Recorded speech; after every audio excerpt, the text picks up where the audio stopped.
Hey y'all, I'm back. I didn't think I was gonna be back so soon, but I wanted to go ahead and get this other video out for you guys because some of y'all has been requesting this. Like, y'all wanted me to name some things about Baby Fortune that you didn't know.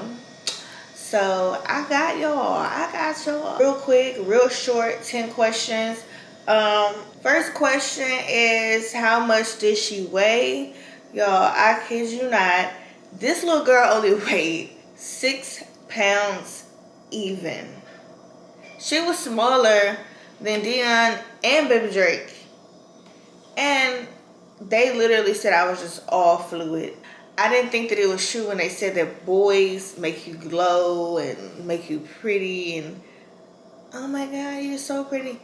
Like, I remember this one lady was like, Erica is so pretty. Like, when I was pregnant with Baby Drake, it was like, that's a beautiful woman. And I got that a lot with her too, but like, when they say that girls make you ugly, believe it. But they say the uglier you are, the prettier the baby. I don't know. I need to stop with all this back in the day stuff.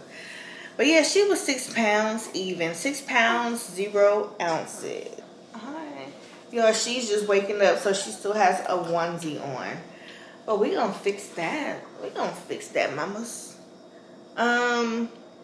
When did her umbilical cord fall off and where? Ooh, that's a good question. It fell off, I want to say a few days after. It fell off in the NICU, right? And one of the nurses was changing her diapers and it was barely hanging on. And so I don't know if it got like accidentally touched where it came off while she was changing the diaper. I don't know, but I watched it. It didn't fall on the floor or nothing. You know, the old people say if you fall on the floor, that means your kid gonna constantly pee in the bed. I don't know. But the thing is, when it fell off, it like the outside of her navel was healed, but it left a little bit of the umbilical cord in the inside, and so they said it was like a small hernia that'll normally go away on its own. So when she went to her actual doctor, when she got out of the NICU and she seen her actual doctor 2 days later, he put this gray stuff on there and he said don't do nothing to it, because I was like dabbing it with alcohol and stuff, like, you know, like they recommend. And he was saying like, no, just I'm gonna put this stuff, I'm gonna drop some of this on there and I'm gonna let it do its thing, and then like 4 or 5 days later she has a regular navel. Now, I have not given her a full like sitting in the tub bath yet, because I'm still kind of like skeptical, because I don't know what the inside look like. So whenever she goes back to the doctor, which is here pretty soon, and the doctor is like, yeah, she can go ahead and get a bath and like her little baby bathtub, then yeah, I'm excited to give her her first like actual bath. Like, we just been doing like sponge baths because of, you know, the navel. But anyway, did she cry when she came out? I don't want to say like she like, because even now she has like a little faint cry. So it wasn't like a loud cry. Like, Baby Drake came out screaming. And yo, I'm going to have to let y'all listen to how this little boy screams at the top of his lungs like somebody is hurting him. And he does it for the fun of it. He does it when you done made him mad. He does it when you done took something from him. Like, he has this very like high pitched voice. So yeah, but I don't think she cried loud enough for me to remember. But there was like some, I won't say whimpering, but like some baby noises or whatever. Cause her cry was so faint. I remember Cam, when he came out, like, he wasn't even crying. He was just looking around. And I was like, is he breathing? And he was like, yeah, he's breathing. How much does she feed? This little girl feeds, if it's not, it's every 2 to 3 hours. So sometimes I'll feed her in 2 hours. Sometimes I feed her in 3 hours. But if she's just cranky and hungry, she'll get it in 2 hours. Sometimes it's like an hour, 45 minutes. Like, this girl is always hungry, and she drinks a lot. Like, she drinks about 2.5 ounces every feed. Like that's the only way she will. That's the only way she'll go to sleep. Like she has to get full, not over full, because you know their stomachs is kind of tiny. Well, not kind of tiny. It is tiny. How many diapers does she go through every day? That's a good question. I haven't been keeping count. Before I feed her, I'll dry her or change her. Sometimes she'll use the bathroom while she's feeding, and I have to end up changing her after she feeds. Sometimes she'll go twice. So baby girl is going through a lot of diapers. I ain't lying. I am not lying. Does she cry around loud noises? Absolutely not. My house is always a disaster when it comes to noises. Dion running around here, baby Drake running around here. They throwing blocks against the wall. They riding Cocoa Melon cars through the living room. She used to the noise, which is a good thing because I don't like to tiptoe. Even though like when it's quiet in here, I don't like to wake her up either. If it's loud, then it's loud. Now if Dion throws something really hard, like those blocks are really hard and I don't have any carpet in here, she will jump in her sleep. But she don't really just wake up or whatever. Did she have any complications at birth? Absolutely not. Actually, she didn't end up in a NICU until like 6 days after I gave birth to her. And but at birth she didn't have no complications at all. Very healthy. How are you preventing her from getting diaper rash? That's a good question. So after every diaper change, first of all, you want to you want to check to see if your baby needs a diaper change pretty frequently. Like if it's been an hour and a half, like they sleep, and you still need to like check it. You ain't gotta wake them up, but like, you know, people from the bottom of the diaper and check. If the diaper, so let me show y'all because I got one here. This is a newborn diaper. I don't know if you guys can tell, but there's a yellow line on here. If that yellow line is blue, that means that they either did number 1 or number 2.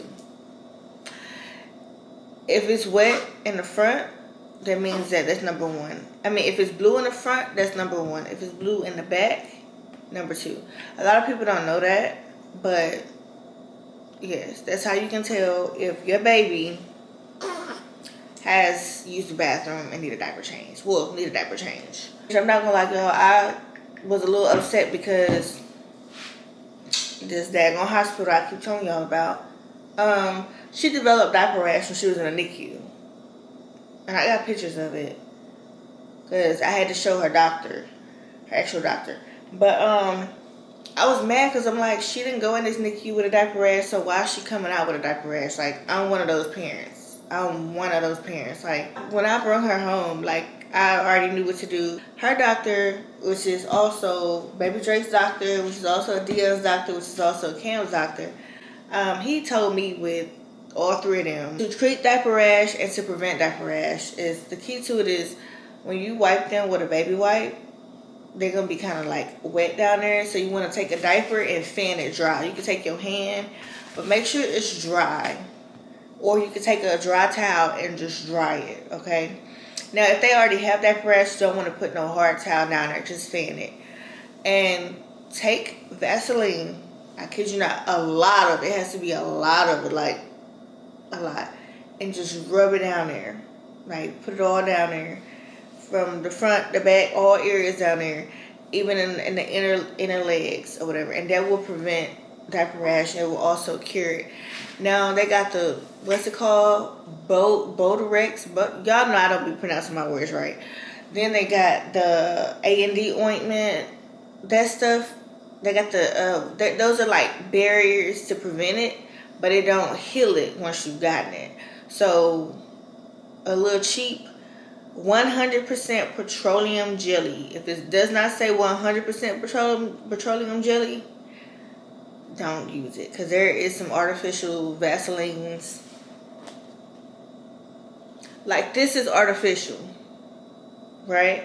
It says petroleum jelly, but it's like Swan. And it says white petroleum skin protectant.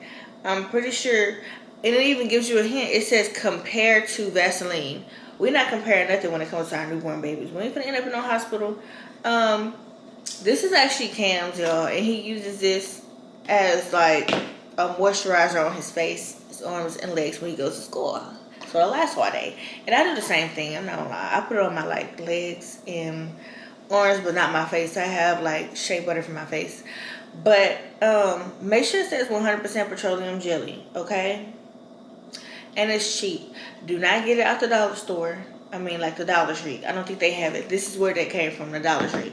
Go to like Family Dollar, Dollar General, Walmart. Make sure it says 100% petroleum jelly.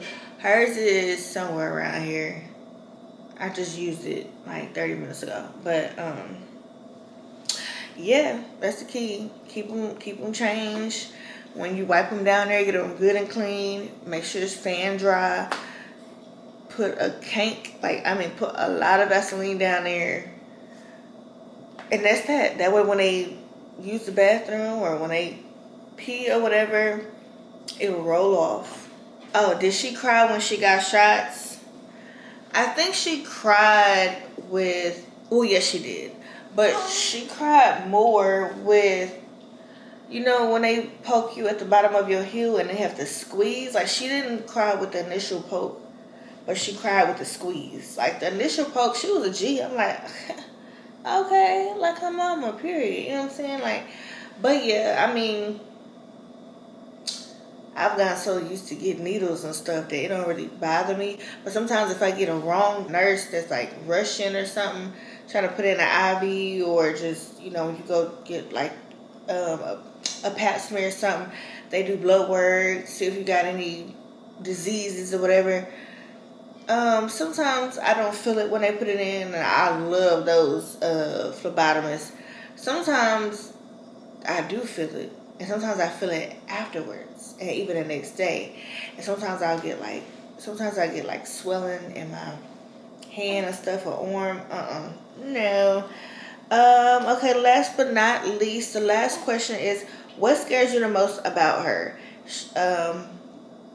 In regards to getting to know her, because we all know the typical, like, I want my baby to succeed, I don't want anybody to break her heart, I want her to be smart. So we all know about that, right? But what scares me now is the fact that she drinks her milk so fast that I have to guide her. So what I've learned to do and what I was told to do by her doctor is, so she's drinking from a 2-ounce bottle. And so to give her about maybe 20 mLs, and then burp her, sit her up for about 5 or 10 minutes and give her the other half. And then she also drinks another half right after that. So give her the 20 mLs, burp her upright, sit her up, let her feed the other half of the bottle, burp her, sit her up, and then give her the other 20 mLs, burp her, and let her sit up. So the thing is, she drinks extremely fast, y'all. Like, extremely fast. So I constantly, like, watch her. So far, so good. Yeah, but if I had to do it all over again, I would, guys. I mean, it was all worth it. I finally got my daughter.